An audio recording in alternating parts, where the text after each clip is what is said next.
Europe Matin. Omblin Roche et Alexandre Lemaire.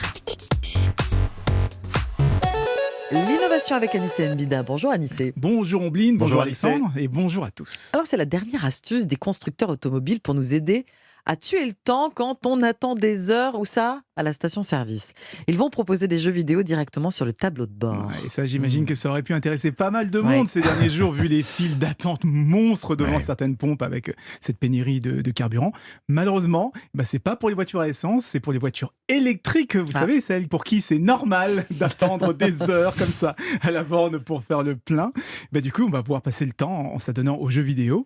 Et c'est Tesla qui est le premier à avoir étraîné l'idée. Son énorme écran central se transforme en console de jeu.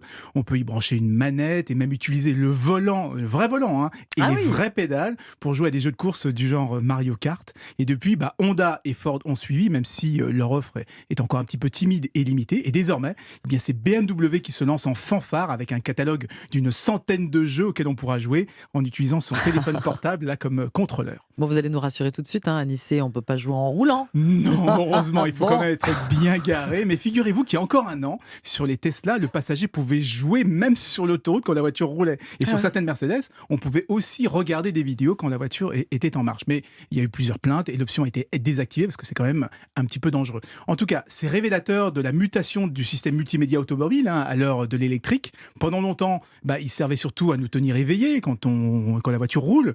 C'est pourquoi on mettait l'accent surtout sur la radio, sur la musique de la voiture. Maintenant, le conducteur peut rester des heures à attendre que sa voiture se charge. Donc on lui propose aussi des films et des séries en streaming, des jeux vidéo, l'accès Internet.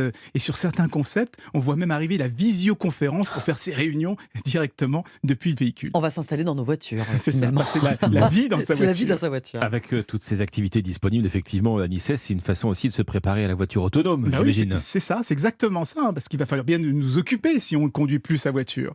En tout cas, c'est une révolution culturelle. Depuis toujours, les constructeurs ont cherché à gommer les distractions quand on conduit au nom de la sécurité. Aujourd'hui, ils sont obligés de réintroduire du divertissement pour nous aider à tuer le temps.